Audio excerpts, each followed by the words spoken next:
Good morning and welcome to the Morning Scoop for Thursday, March 18th. This is your daily Buckeye fix. I'm Tom Orr. The Minnesota game is in 168 days. The game against Michigan in 254 days.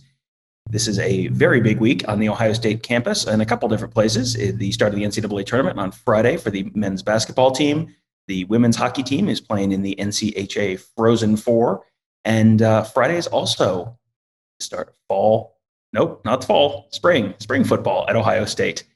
So this is quite a big week. Today we are going to be talking a little bit about spring football. My guest is Kirk Barton, the former OSU captain and All-American, and of course member of the Buckeye Scoop staff. Kirk, thanks for joining me. What is up, brother? How are you? I don't know what time of year it is. Other than that, I'm doing great.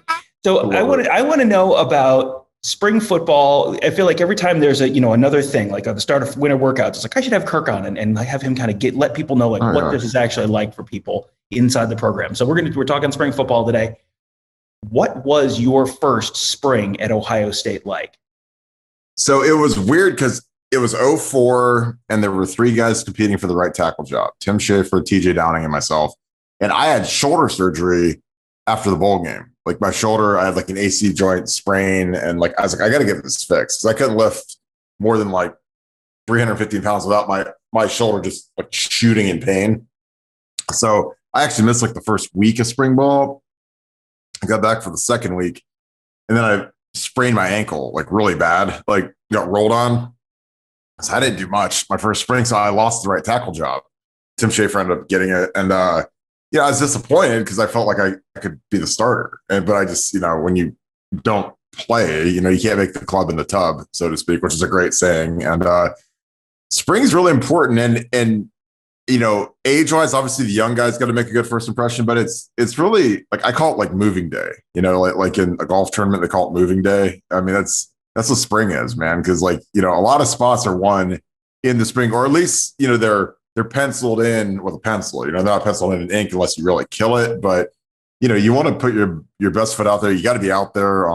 Some of the older guys that are more established, if they got to get a knee scope or a shoulder scope or whatever, they can kind of take it easy.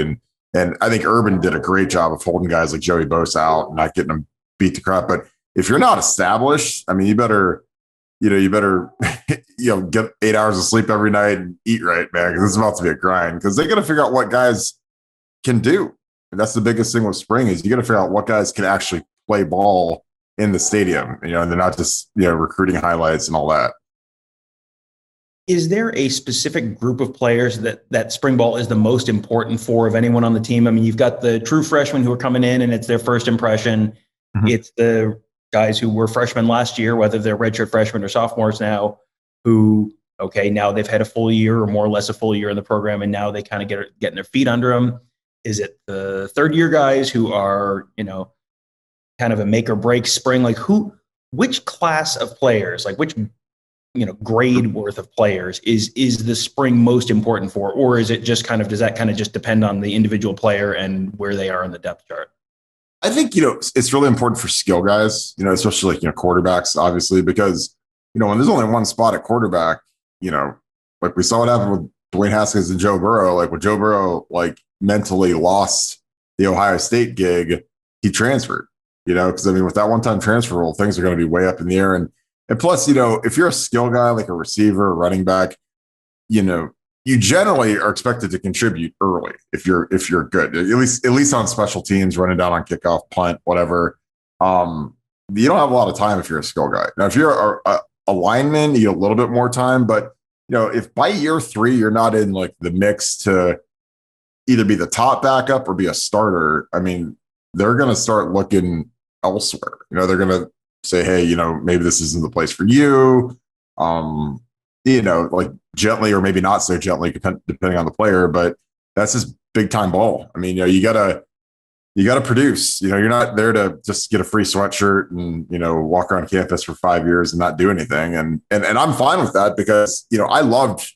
That was kind of something that Urban brought in, where it's man, you better produce, because if you're not going to get to hang around here and just get free meals for 5 years, you got to start doing stuff. And I think the quarterbacks are really, especially now, after you've seen, back when I came out, Joe Flacco was the prototype, because Joe Flacco went from he went to Pitt to to Delaware State, and then it comes a first round pick. Yes, it's like if you're a quarterback, you just got to put film out somewhere. And now it's a little easier to transfer from 1A to 1A without sitting out a year. So you see Justin Fields transfer, you see Burrow transfer, and they're both going to be first number 1 overall pick, and I'm sure Justin Fields will be a top 10 pick. And those are the guys that we've got 3 quarterbacks. They're all young. 2 are in the same class. There's only one job. I mean, it's so you can do the math. And then next year we've got the highest rated kid in school history coming in. So you got to do the math. I mean, it's real important for the quarterback to have no bad days and really string it together. I mean, because the margin for error for these quarterbacks is going to be razor thin because the competition is so talented around them for all 3 of those guys. Now, I want to touch on a couple of things that you mentioned there in that answer. Mm-hmm. One is the talk and the coaches having the talk with players after spring, so this might just not be happening for you here. Or the post-spring realization or the spring awakening is what Tony Gurney and I have typically called it. Yeah. Where it's okay, I've been here 3 years now, and I'm starting to get passed up by the younger guys in the depth chart. This may just kind of not happen for me. Whether it's players figuring it out on their own or coaches kind of saying hey, this might just not happen for you. With the one-time transfer, this seems like, however crazy post-spring, you always see a couple of transfers after spring ball, it feels like, for most programs. With the one-time transfer exception right now, it seems like that could be just bananas in about a month and a half. Yeah, I mean, me and Nevada are giddy every night on the phone thinking about how we're going to have free agency in college football. I'm this is going to be the greatest thing ever because people are always going to be able to log on to the Scoop and see, oh my God, who's in the portal now? Who's coming? Who's going? Can we get a corner? Can we get the kid from LSU? Can we get whatever? And for me, I just think any kid that feels I'll tell a personal story. So 2004, I don't want the starting job. I'm a backup. Told him I'm going to rotate in the first half of the game. We're playing Cincinnati. And we're not playing particularly great. We're playing okay. The guy in front of me isn't really playing that great. And I don't get in the first half. And I'm furious. And I'm and the T word enters your head, man. And it happens to every kid that goes anywhere that's not playing as much as they want. They're not starting. They know that they're better than the guy in front of them. And I knew I was better than the guy in front of me. And I proved it once I finally got the chance to play that I was better. He never played again after I took the spot. But I had that talk with Antonio Pittman. Antonio Pittman was ready to transfer. And it's just you read all these stories like Malik Hooker, all these kids that want to transfer out. They want to go back home, or they want to go somewhere where they know they can play, or whatever. It's going to be like that times a million this year because there's not going to be. That was back when you had to sit out for a year. This is you could go and show up for summer conditioning and be ready to start at Auburn or Bama or LSU or Joe Burrow. It's not like he went to Cincinnati. He went to LSU. So he went to won a national championship. So these guys, when you're second string at Ohio State, you can start at 90% of the schools. And these guys, at the end of the day, their dream is to play in the NFL. Period. And the only way you play in the NFL is if you put film out. You can't just sit on the bench and hope that they watch your 5-star highlights from your YouTube from 7 years ago when you're in high school. You got to put film out. And I'm telling you, the Joe Burrow thing, that's the dream for all these guys. I go somewhere, I ball out, Jeremy Cash. Jeremy Cash was a kid that transferred out of here, went to Duke, became the ACC Defensive Player of the Year, played 4 years in the league. But Jeremy probably, I don't know if he ever would have played here. He might have, but there's guys like that they get buried on the depth chart. They go somewhere, they play, and somehow they find their way into the league. And it's everybody's dream. They want to find the right scheme fit, maybe a coach that believed in them, because, the thing with college football is so fluid. If certain coaches leave that recruited you and wanted you, and there's a different scheme, things can change in a hurry in college football. So it's I always tell these kids, man, commit to the school, don't commit to the coach, because these coaches will leave you in a millisecond. It's not their fault, but they're just trying to better the lives of their families. And if they get offered to be a coordinator somewhere and they get a $700,000 pay raise, and can't fault them. We're us here at the Scoop. God bless you. I love you, Tom Orr. But if someone offered you a $700,000 raise, you'd be like, Kirk, it's been great. I appreciate you, buddy. I'll see you. I'm up in the biggest house on the biggest side of town, like Ric Flair all of a sudden. I couldn't fault you for that. I'd still love you to death, If anyone does want to offer me a $700,000 raise, you can find me on Twitter at Tom Orr4. You talk about Joe Burrow and kind of people living the dream and wanting to start somewhere and put some film on. I remember talking to him in the locker room after the Cotton Bowl win over USC after the end of the 2017 season. Yep. And Tony Gurdon and I were there, and we kind of divided up the quarterbacks. And he talked to Haskins, I talked to Burrow, and then we might have both talked to Tate Martell because that was he was the big next up and coming thing. But I remember talking to Burrow, and he said, I want to be the starting quarterback somewhere. And it wasn't, I want to be the starting quarterback at Ohio State. It was, I want to be the starting quarterback somewhere. So he was going to come into spring ball and fight for the starting job at Ohio State. But it was just kind of, as soon as he said somewhere, I just kind of went, okay. So if he doesn't win the job out of spring, he's going to transfer somewhere.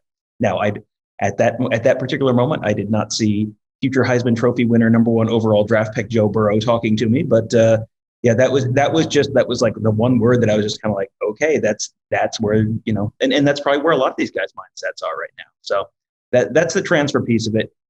As far as the on-field piece, though, how much do guys improve in the spring versus fall camp versus like during the season versus during bowl practice? I would assume that spring ball is maybe the most opportunity for guys to take that next step forward. Because once you get into fall camp, and especially during the season, and if you're playing, if your bowl practice is for a national championship, you're focused on the on-field results. You're not focused so much on developing the younger guys. So I would assume this is like the biggest time of year for a lot of those younger guys. Is that accurate?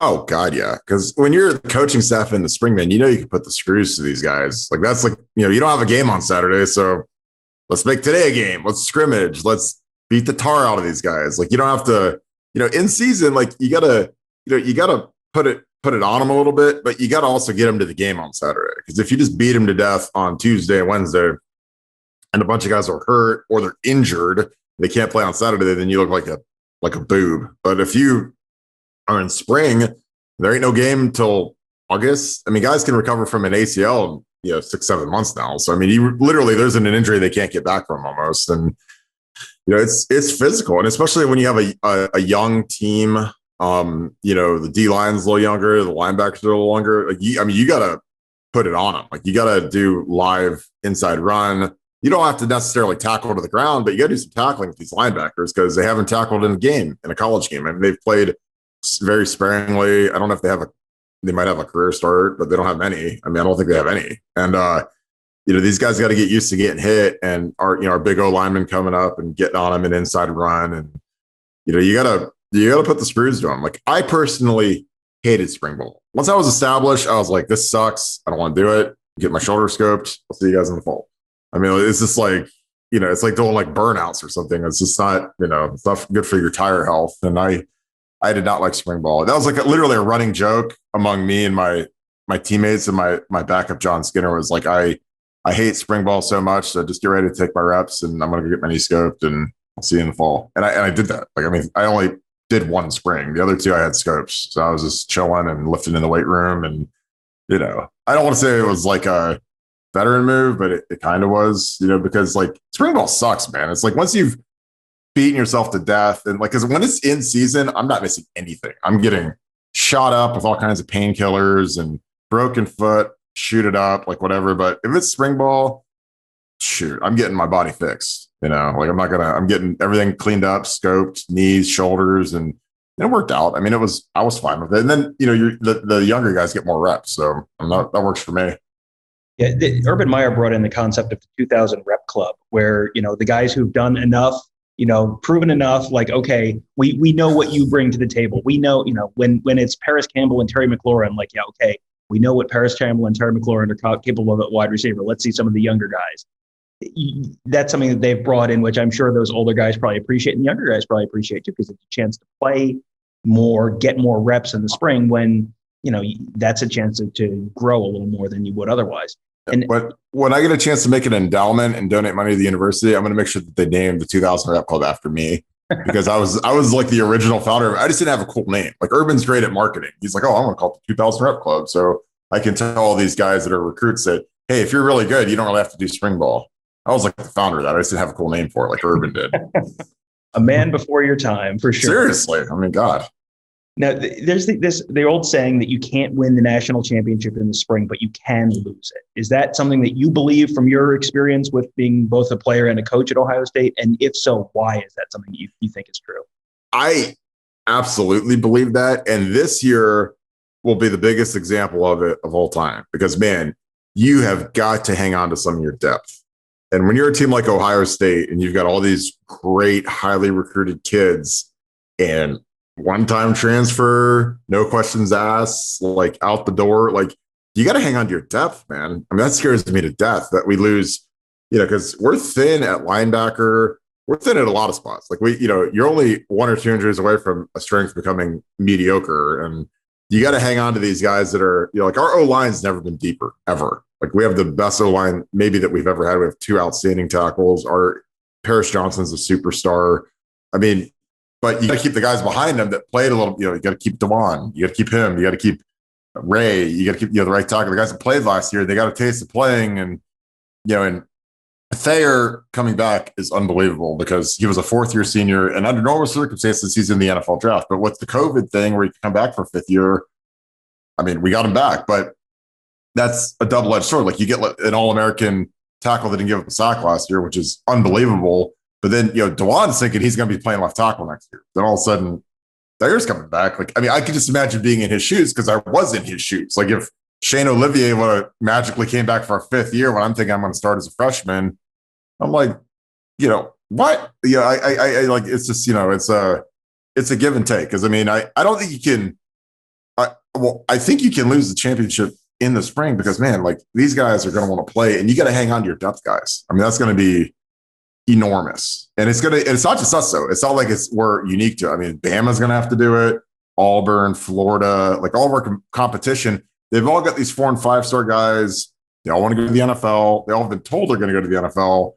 And then all of a sudden, like when they're a 3rd-year guy and they're not starting or whatever, man, there's going to be some flip-flopping. And I'm excited. I can't wait because it'll be complete chaos. And there's nothing that makes a message board better than chaos. We've learned that. Not necessarily great, always great for the team, but great for message boards. Oh God, anything that's terrible is usually great for us. It's like firings, coaching searches. Like, oh, come on to the scoop, baby. We got all the info. We got all the inside deets. So, are there a couple guys? You don't need to run through every position, but is there like one or 2 guys this spring that you were just like really interested to see where they fit, how they develop, do they win a starting job? Like, who are you like most interested in watching this spring? Kyle McCord, for sure. Won the National Player of the Year, which is an award that Derrick Henry, Kyler Murray, like mega superstars in the NFL won. So that's a pretty legitimate award. Obviously, Travion Henderson, just because like Master Teague, great kid, okay player. He's not, I mean, the hard part at Ohio State is the bar has been raised at every position. So now the standard at running back is Ezekiel. So if you're not like a top 20 type pick, our fans don't get too jazzed up. Like, I mean, JK could have been a 1st-round pick. I thought JK was good, a little short, which hurt him in pass protection. But, if Travion Henderson can be that guy, and, because nowadays freshmen come in and they can play right away, especially at running back. If he can be that guy, and you get that big O-line rocking off the ball with Thayer and Paris and Matt Jones. I mean, Nick the Cheat Frere, who was awesome last year. That'd be huge. I mean, we have the best receiving group we've ever had in the history of Ohio State with Wilson, Olave, Rucker. Like we've never had a trio like that at those spots. So the big question is Travion Henderson and, is Kyle McCord really going to be a factor? Just because he's, these kids are so far advanced compared to like when I came in. I came in 03, which seems like it was 100 years ago, but there's year-round training now. There's better nutrition now. Kids are just more schooled up on scheme now, so they can contribute right away and play at a really high level. Like we've seen Tua, we've seen, Trevor Lawrence. So like Kyle McCord is really intriguing to me because, someone's got to grab that. Like I think CJ Stroud will take the first snap come fall, but can Kyle is fighting over meat for that playing time at quarterback, and because they know like it's winner take all. If you win it, then you're in. But if you lose, then it's like, man, I got to go to Virginia Tech? Do I got transferred to Michigan? Do I go to Stanford? Like, I mean, it's just, like you don't want to lose that spot because you don't want to go through the BS of having to look around and say, oh, well, this guy's graduating here, so this would be a good spot at Florida, or this is a good offensive fit. Like you don't want to deal with that. So you just really want to win the job. So those guys. I mean, Zach Harrison, they put a great photo of him on Twitter where he just looks like a mutant. Like he's so much bigger than the skinny kid that used to wear 33 his freshman year. So I'm excited to see what like the real number 9 is and see if he can really take that leap to being a dominating pass rusher, because we've been waiting for it. And, but everything changes when it's their money year. Like when they're a junior, they're trying to go get paid. It all changes. Like these kids, they work out harder, they play harder, they're more cognizant of film study. They want to go get paid. Like he wants to get out of here after this year and go be a first round pick. So that's good for us because we want him to go be a first round pick, which means he'll play, get 12 sacks and force fumbles and all that. So Zach Harrison's the guy in the linebackers. I mean, we've got all new linebackers. So this is going to be a humongous spring for these linebackers because they're all new. And that scares me absolutely to death. So we'll see how that goes. Yeah, it's funny. You go around the field and it's like, well, this position's really interesting. And this position's real interesting. And this position might be the best it's ever been. And this position might be the deepest it's ever been. This position is really interesting. And this position, it's like legitimately every spot on the field, there's something really interesting to watch this spring. Yeah. And Brett Cianzia from Pick Six Previews on a week or two ago, and he said Ohio State spring ball might be literally the single most interesting of any of the Power 5 teams in the whole country, just because there's so much talent and so many open positions. And you know what that means, Kirk? I think that means this would be a great time to be a member of Buckeye Scoop and get all of the great inside info from practice. We don't know exactly how many practices we'll get to watch, but we know our insiders have access to that's right. information from even the practices that are closed. So there's only one site with Nevada Buck, and there's only one person with the information that Nevada Buck has. And hey, that's Nevada Buck. And you can only find him at BuckeyeScoop.com. And hey, lucky you, guess what's hitting your bank account this week? Stimmy. So the stimulus checks as they are rolling in. Why don't you treat yourself to a yearly membership at BuckeyeScoop.com? That'll bring you through all of the interesting stuff through spring ball. Hey, the NCAA tournament's going on. That'll get you through the summer, the fall. Ohio State's picked to make another run at a national championship this fall. There is so much fascinating stuff every day at BuckeyeScoop.com. Just take a small percentage of your stimulus check. Treat yourself to a year of BuckeyeScoop.com. You know what? We're all thinking it. I'm just going to say it. You deserve it. Treat yourself. So you can find all of that at BuckeyeScoop.com. Sign up for an annual membership today. Also, make sure you check out all of our great podcasts, Apple Podcasts, Google Podcasts, SoundCloud, Spreaker, Spotify, you name it. We're there. Just search Buckeye Scoop to find all of those. And also subscribe to our YouTube channel, youtube.com/Buckeye Scoop. We put all of our podcasts up there. Player, coach interviews. We talked to Ryan Day yesterday. All that's up there. And every time we go to a camp, scout high school players, that's all up there. You can find it all at youtube.com/Buckeye Scoop. All you have to do is hit subscribe. That'll do it for today. Thank you guys for joining us. Have a great day. We will talk to you tomorrow.